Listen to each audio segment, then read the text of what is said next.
Good morning, 12th class. How are you all? I hope all of you are good. So, class, we will be starting with our chapter number 2 today. Okay, theme 2, Kings, Farmers and Towns. Now, basically, हमने पहले वाले chapter में हमने पढ़ा है about the Harappan civilisation, कैसे develop हुई थी, क्या क्या उनकी स्पेशलाइजेशन थी, एंड देन उसमें ऐसा क्या हुआ था समवेयर टुवर्ड्स द एंड, जो हमारा एक तरीके से रिसर्च के बेसिस पे काइंड ऑफ गेस वर्क है कि what would be the reasons for its decline. Okay, now we move on to the next important time slot of our Indian history. तो बेसिकली ये जो अपना थीम 2 है, Kings, farmers and towns, इसमें हम पढ़ेंगे about early states and economies. About this period we are having lot of, you can say, written evidences, obviously जो decipher भी हो सकते हैं, इसीलिए we know comparatively lot more with lot more confidence about this period as compared to the Harappan civilization. Okay, so now if you see the time period about which we are talking in this chapter is basically 600 CE to 600 CE. Okay, तो 600 BCE से 0 तक हो गया 600 and then plus 600 more, so that means around 1200 की जो around 1200 years की history जो है we'll be studying in this chapter. Okay, so don't get confused कि 600 और 600 है तो बीच में 100 years का difference होगा. No, 600 से लेके 0 तक जो हमने in our previous chapter and when we started with the history हमने पढ़ा था कि किस तरीके से हम डेटिंग करते हैं हिस्ट्री की. दैट इज सेंटर को मानते हैं बेसिकली जीसस क्राइस्ट का ईयर, और उसके लेफ्ट साइड पे we consider the time period as BCE, before common era या बिफोर क्राइस्ट बोल देते हैं सिंपल टर्म्स में. एंड देन AD या जो उसके आगे वाला टाइम पीरियड है in the year of the Christ, यानी कि जीसस क्राइस्ट के एनो डोमिनी, उस टाइम पीरियड के बाद वाला टाइम पीरियड जिसमें हम अभी रहते हैं, है ना. So when why I am again trying to revise this, because we need to understand कि यहाँ पे हम पढ़ेंगे 600 BCE से 600 CE के बीच का टाइम पीरियड. दैट मीन्स 600 यहाँ प्लस 600 यहाँ, दैट इज 1200 years की history we will be going through in this chapter. Now, as I said कि इस टाइम पीरियड के बारे में कंपैरेटिवली हम बहुत कुछ थोड़ा ज्यादा कॉन्फिडेंस से बोल सकते हैं, बिकॉज इस टाइम के जो रिटन डॉक्यूमेंट्स हैं और जो रिटन एविडेंसेस हैं वो हम अब समझ सकते हैं, because we know the language and the script in which the written matter and the inscriptions are written. Okay, so now let us start with the chapter. Now, basically, we know that there were several developments in, you can say, जो पूरा अपना Indian subcontinent है during the long span of around 15 years following the end of Harappan civilization.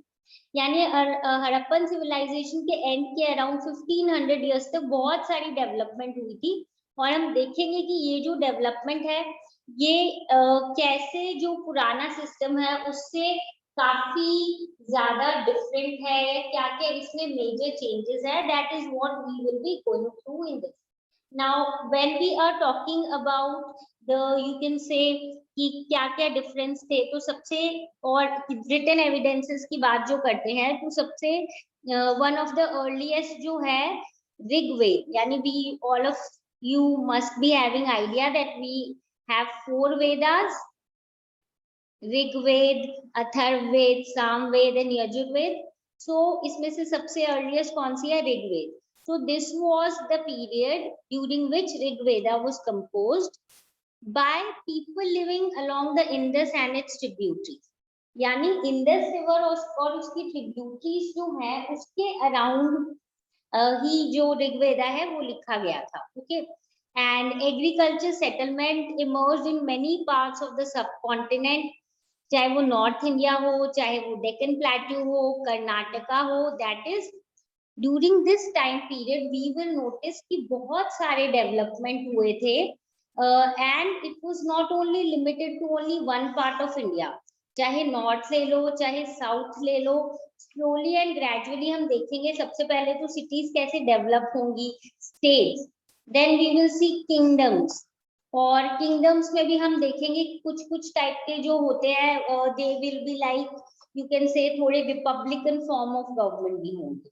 Okay, so this is basically there are many things that we will see are different as compared to earlier ones, क्योंकि जो system है governance का वो थोड़ा vary करेगा from one area to the other.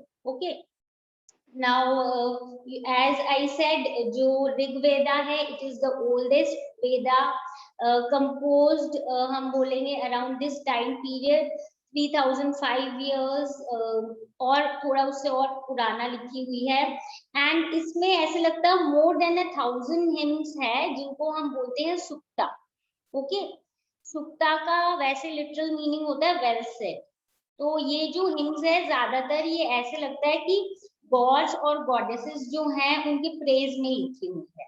Specially इस time पे हम नोटिस करेंगे कि लोग जो है नेचर से रिलेटेड चीजों को ज्यादा वर्शिप करते थे, जैसे अग्नि, इंद्र, सोम, ये सारी चीजें. ठीक है, और ये जो हिम्स है ये इनको ऋषिज ने कंपोज किया था, और जो प्रीस्ट है वो स्टूडेंट्स को रिसाइट करके उनको मेमोराइज करवाते थे हर टाइप के वर्ड सेंटेंस.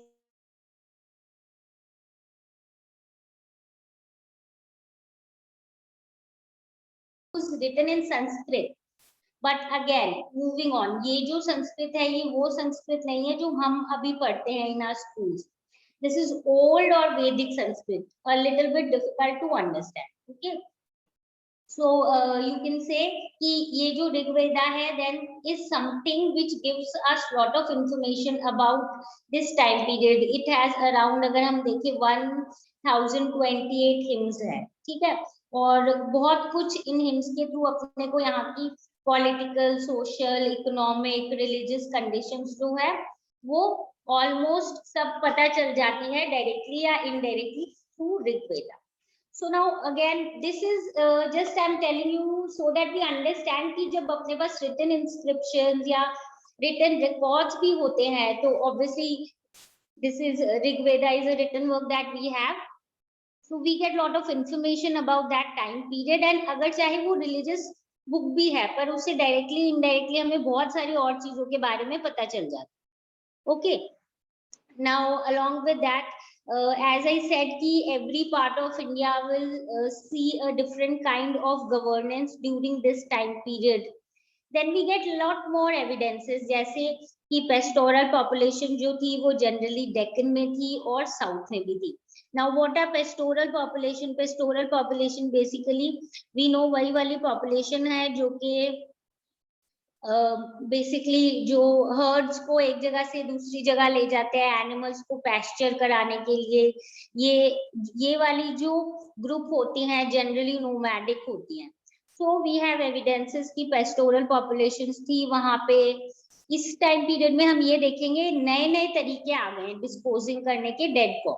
ठीक है, एंड मतलब स्पेशल क्या था वो था ये लोग मेगालिथ्स, बड़े बड़े स्टोन जो है ना वो बरियल साइट्स के अराउंड या तो किसी अरेंजमेंट में रखते थे, या एक ही बड़ा पत्थर जो है जहाँ पे बरियल है वहां पे we many times got the evidence of very big stone. ठीक है, और इनको हम बोलते हैं megaliths. Mega means big, lith means हमें पता है स्टोन. जनरली सेंट्रल और साउथ इंडिया में around first millennium BC we have got evidences of these megaliths. And in many cases the dead were buried with rich range of iron tools and weapons. Yani this by this time now we can again interpret one thing कि iron जो है it was something that was used on a great scale. That is why we see कि rich range of iron tools and weapons are also found with few of the dead in their burials. ठीक है. Now from 6th century BC, we even have a evidence of few other trends. Especially अगर हम बात करें political terms में, तो we have early states, we have empires and we even have kingdoms. तो we'll see कि कैसे कैसे डेवलप हुआ है, कैसे something is becoming and slowly and gradually हम नोटिस करेंगे almost not complete but almost India के ऊपर कैसे कंट्रोल कर रहे हैं कुछ dynasties. Okay, so this is something that is somewhat a new development that India will see during this time. Okay, so political changes के साथ साथ और बहुत सारे changes थे. Obviously agriculture production better way में organize की गई थी, नए towns आ रहे थे all throughout our Indian subcontinent.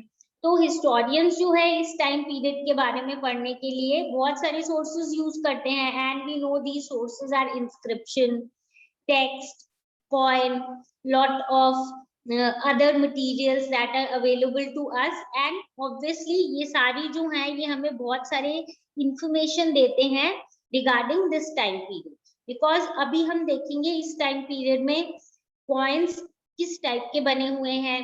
Coin से हमें बहुत कुछ और पता चलेगा. बाहर के रूलर्स आके रूल कर रहे हैं, पर इंडिया में to get you can say somewhere late so that people जो हैं उनको अपना माने या एक्सेप्ट कर ले. So to become more acceptable वो क्या करेंगे, कॉइन्स में जो इस टाइम के जो भी गॉड्स हैं उनकी एनग्रेविंग्स करेंगे, so that again we can understand कि कैसे क्या चेंजेस हो रहे हैं. So we need to just interpret whatever inscription or whatever resource we get.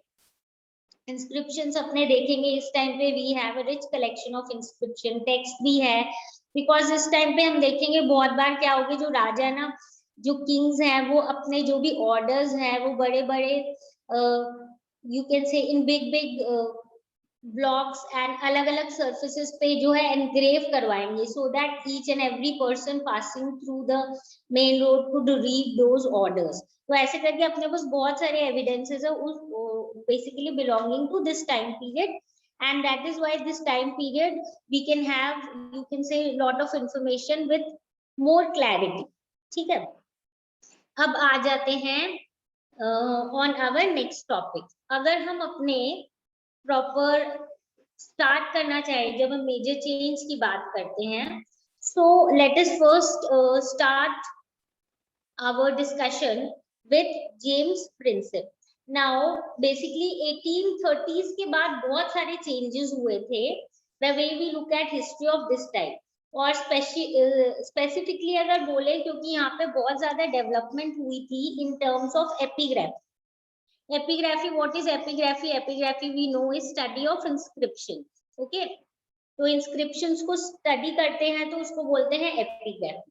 So ये इस time period में हम बोलेंगे सबसे important जो officer है जिन्होंने ये इस field में बहुत development करने में Indians को या India को somewhere help की, that was James Prinsep.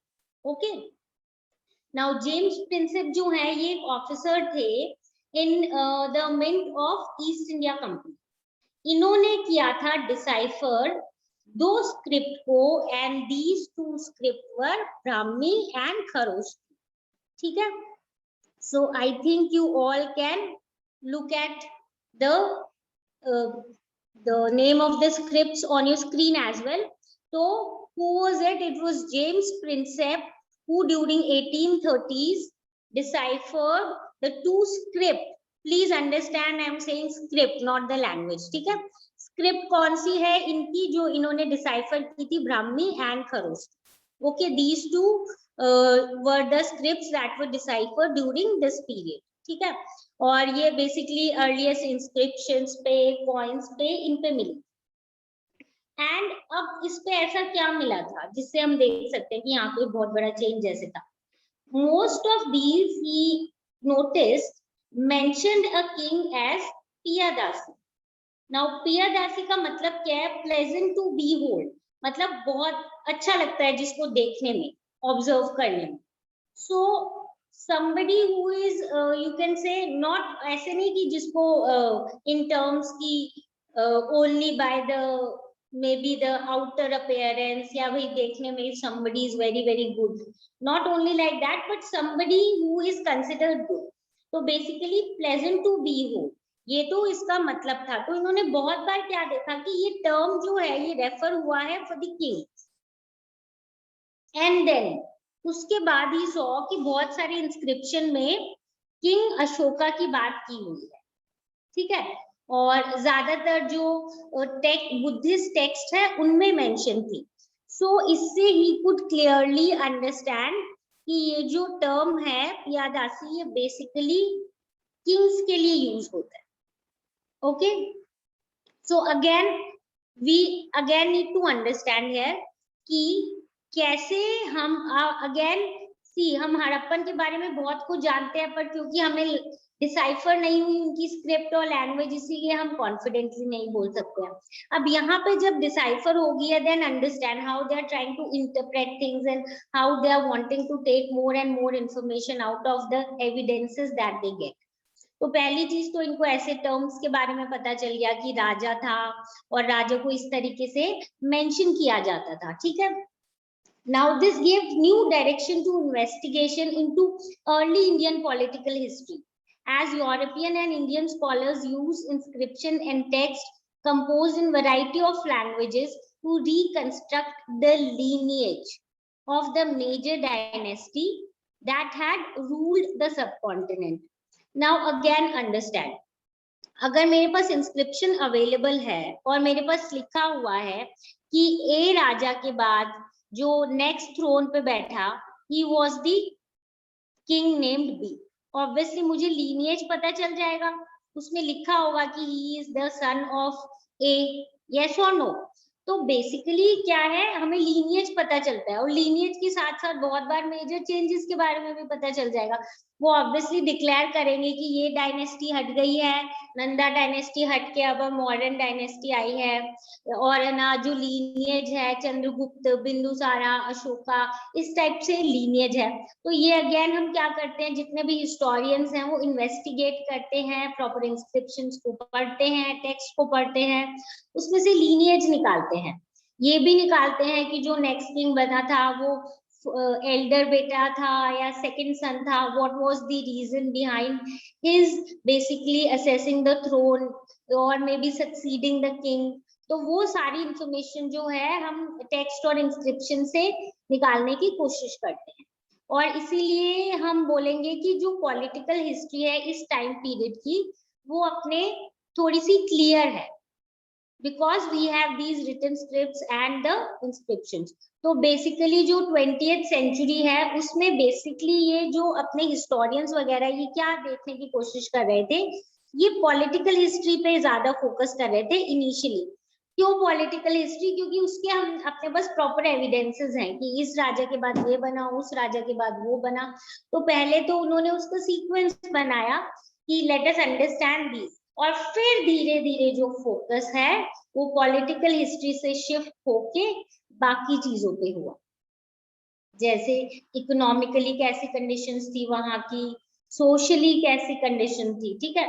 सो यही है कि धीरे धीरे हम देखेंगे हर चीज में लिंक है, चाहे वो डायरेक्ट हो या इनडायरेक्ट हो। We can not study one aspect of history as a independent thing.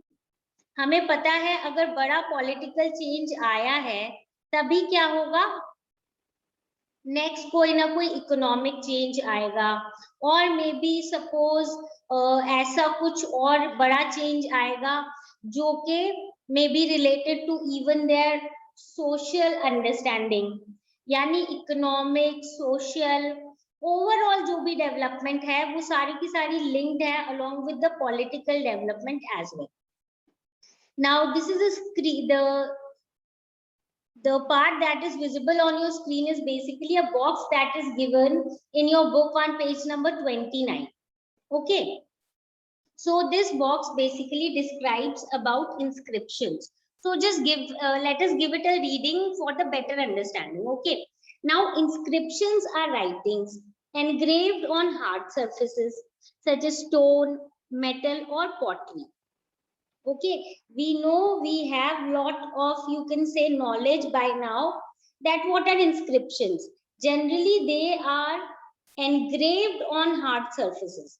What do we mean by engraved? That means somewhere हम बोल सकते हैं हार्ड सरफेस पे, as you can see on your screen, this box that is given, यानी एक hard surface पे उससे with something very sharp उसको क्या किया जाता था, काइंड ऑफ हम बोलेंगे एनग्रेव ही किया जाता था, या एनग्रेव का दूसरा term, not scribble properly, but उसको ठीक से गाड़ के और इस तरीके से करना कि वो जो साइन है वो हमारे क्लियरली क्या हो जाए, विजिबल हो जाए. So again, as I'm saying, you can see on your screen, this is a very hard surface that is shown. और उसके बाद उसको क्या कर रहे हैं, somewhere उसमें डिजाइन्स या इस तरीके से कोशिश कर रहे हैं कि कुछ भी whatever we wish to convey वो जो है वो क्लियर हो जाए. So basically inscribing, ठीक है, engraving जैसे हो जाएगा. Inscribe will be better word.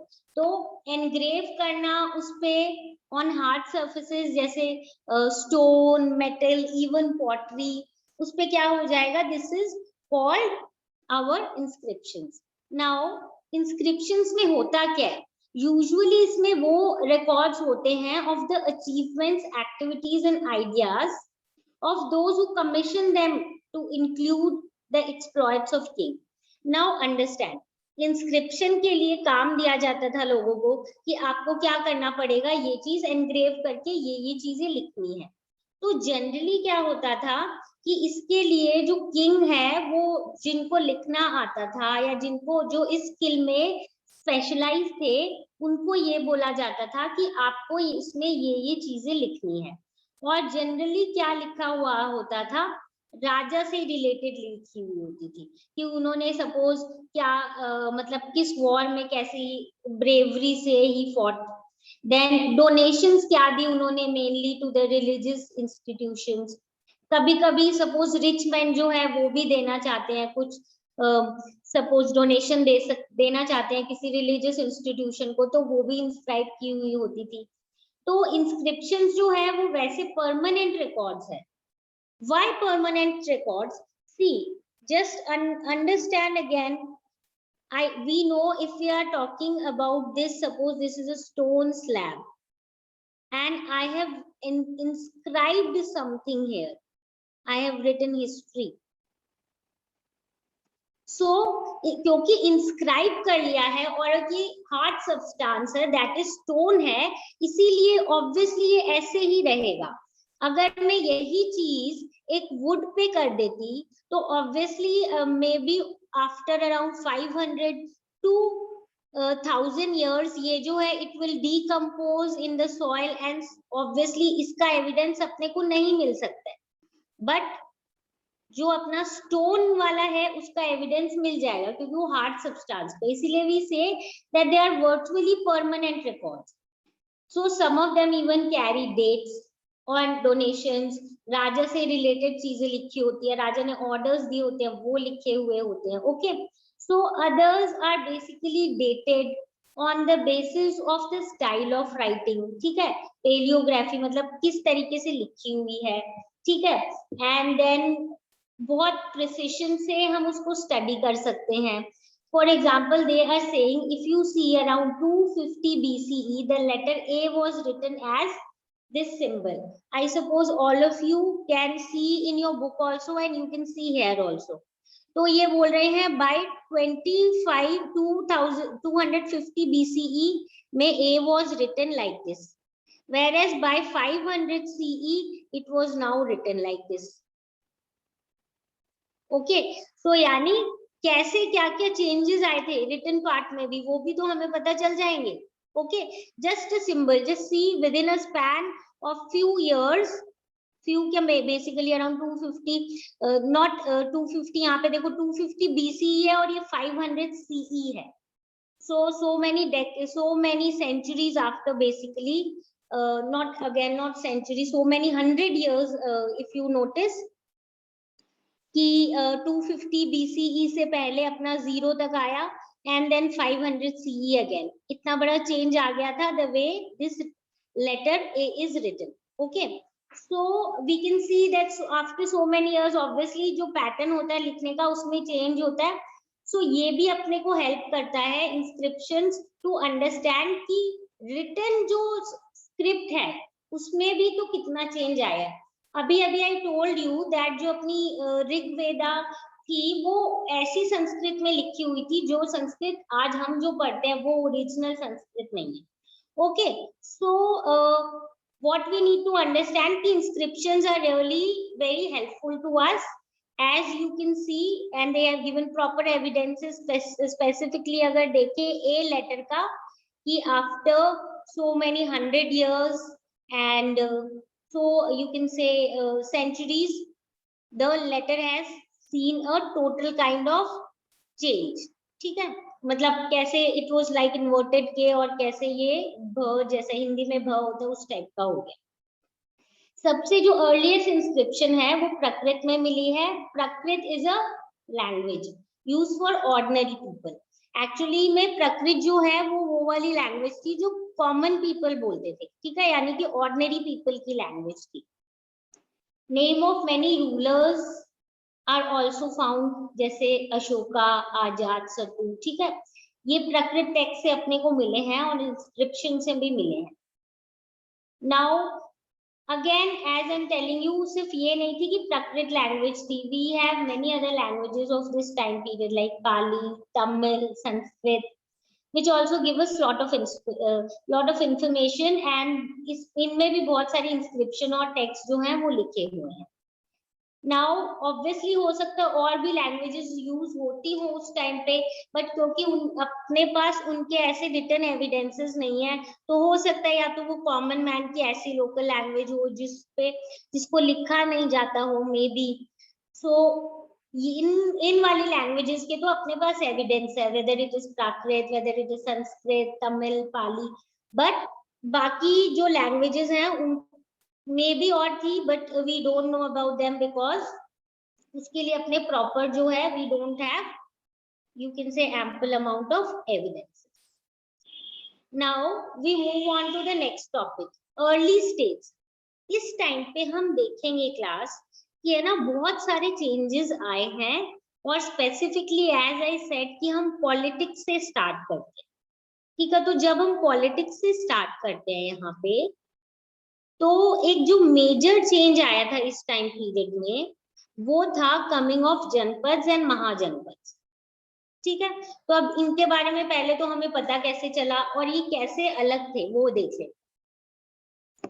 Basically early sixth century BCE में ये जो टाइम पीरियड है इसमें हम देखेंगे सिटीज इंपॉर्टेंट हो रही है, कुछ state in terms of empires जैसे बन रहे हैं, आयरन बहुत ज्यादा यूज होंगे, कॉइन्स का डेवलपमेंट हो गया है, okay, because somewhere if you remember Harappan civilization में we have a kind of conclusion कि उनके बार्टर सिस्टम ज्यादा प्रिवेलेंट था, है ना, but here we are also getting evidences of few coinage, अलग अलग metals, and we'll study about them in detail in the later part of the chapter. Now as I said कि हमें पता कैसे चलता है इस टाइम पीरियड के बारे में, we'll witness growth of diverse system of thought including Buddhism and Jainism. Now again understand, we have lot of Buddhist and Jaini texts which actually mention about different rulers. देखो ये जो Jainism और Buddhism जो religion है इसमें क्या होगा कि these religious groups will want to tell कि कौन सा जो एम्पर है उसने हमारे एरिया में क्या किया, मतलब हमारे रिलीजन को एक्सेप्ट किया, हमारी आइडियोलॉजीज को एक्सेप्ट किया, तो इसीलिए वो उस राजा के बारे में ज्यादा इलैबोरेटली मेंशन करेंगे। सो अपने को बहुत सारे किंग्स और रूलर्स के बारे में पता चलता है through these text, and specifically अगर हम देखें तो ये 16 स्टेट्स के मेंशन करते हैं जिसको नाम दिया हुआ है Mahajanapada, okay, what are they called, Mahajanapada. Now obviously बहुत सारे नाम है, एंड आई थिंक अपने हिस्ट्री स्टूडेंट्स अपने को थोड़ा तो पता होगा ही। सबसे इम्पोर्टेंट मगध है, we have heard about it many times, then along with that we have Vajji, we have Kosala, Kuru, Panchala, Avanti, तो ऐसे बहुत सारे 16 टोटल मेंशन है, पर ये जो है इनका सबसे ज्यादा नाम लिया गया है. So obviously they may be the most important ones. Now if you can see this map on your screen, clearly you will see कि generally ये वाला जो हमारा एरिया है northern part, यहाँ पे ये लोग ज्यादा डोमिनेंट है ना. बेसिकली यू कैन सी ये रहा मगध, ये रहा अवंती, दिस इज कुरु, कोसाला, वाजी, है ना, and all these you can clearly I suppose see it on your screen. So ये वाला जो एरिया है, ये जो है यहाँ पे ये लोग रूल करते थे. कौन? एक मतलब स्टेट्स होते थे जिनको एम्पायर्स जैसे, जिनको हम महाजनपद बोलते हैं. ओके, तो अब इनके बारे में और थोड़ा डिटेल में देख लेते हैं. सो यहाँ पे हम देखेंगे कि डाइवर्स सिस्टम है, बहुत सारे हैं, मेंशन कुछ इंपॉर्टेंट का है, but most of the Mahajanapada जो है they were ruled by kings, some known as ganas and संघs. ठीक है, वर oligarchies where power was shared by a number of men often collectively called rajas. Now understand, they are saying, as when I started the chapter तभी मैंने बोला था यहाँ पे हम देखेंगे कि जो गवर्नेंस की सिस्टम है ना वो अलग अलग है अलग अलग एरिया में, और फिर धीरे कैसे उनमें मेजर चेंजेस आएंगे वो भी हम करेंगे. तो हम देखेंगे कि कुछ एरियाज पे तो क्या है कि in few of areas we will see that proper kings थे, मोनार्क जैसे थे, बट किसी किसी एरिया में क्या थे, गन बोलते हैं उनको या संघ, और ये थे क्या, ये थे ओलिगार्की. नाउ ओलिगार्की ऐसी टाइप ऑफ गवर्नमेंट होती है जिसमें कुछ ग्रुप ऑफ पीपल जो है उनके वो जो है पूरे एरिया को कंट्रोल करते हैं, गवर्न करते हैं. सो बेसिकली हम ये बोलेंगे कि स्मॉल ग्रुप ऑफ पीपल जो है they are having control over that territory. तो ये हो जाता है ओलिगार्की. तो ओलिगार्की बेसिकली हम यही नोटिस करेंगे कि कुछ एरिया में क्या है कि बहुत सारे रूलर्स हैं, सबके पास थोड़े थोड़े पावर्स हैं, और जब भी इनको कोई इंपॉर्टेंट डिसीजन लेना होता है तो ये लोग सब मिलके लेते हैं. ठीक है, और इन सबको कलेक्टिवली क्या बोला जाता है, इनको कलेक्टिवली बोला जाता है rajas. Okay, so again just understand that we are moving to a different phase of Indian history where we see कि political governance जो है वो अलग अलग टाइप से होती थी, और धीरे इसी को आगे प्रोसीड करके हम देखेंगे कैसे कुछ एरिया पे पूरा कंट्रोल करके फिर धीरे धीरे जो कुछ एरियाज है वो अब एम्पायर जैसे फॉर्म हो जाएंगे जिनका control large part of India पे हो.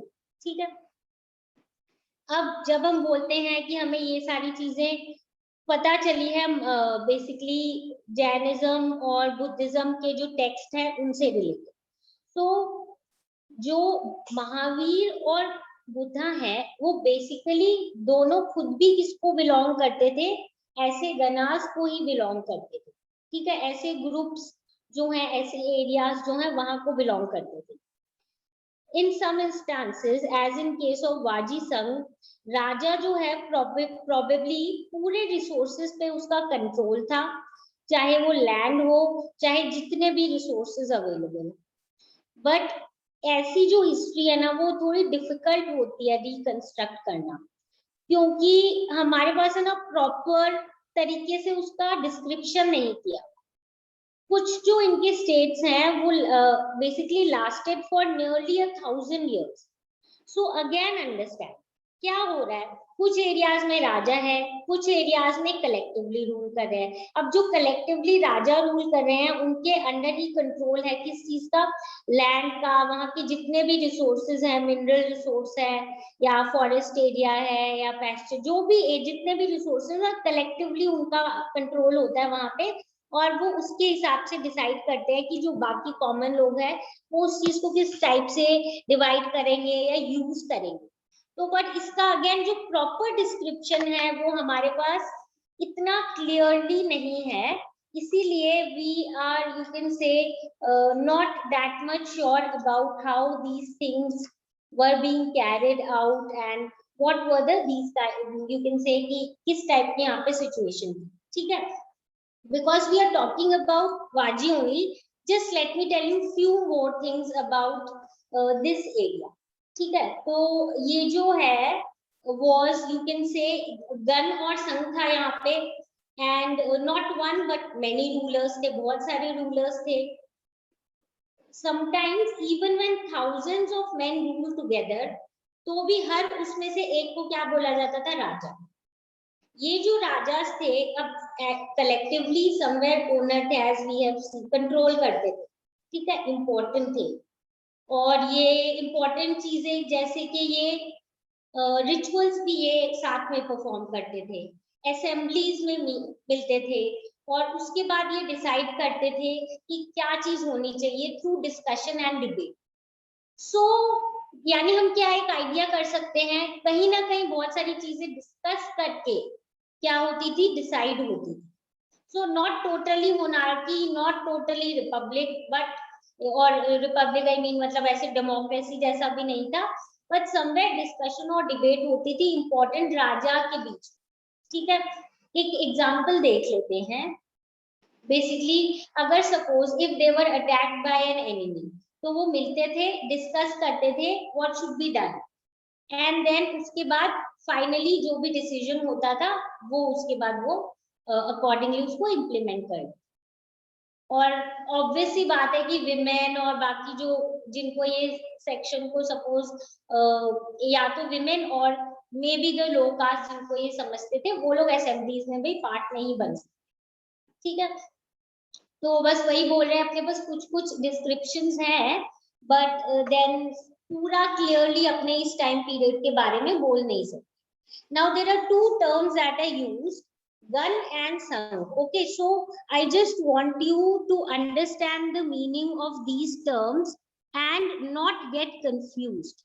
ठीक है, एक तो है हमारा gun और एक है हमारा sangh.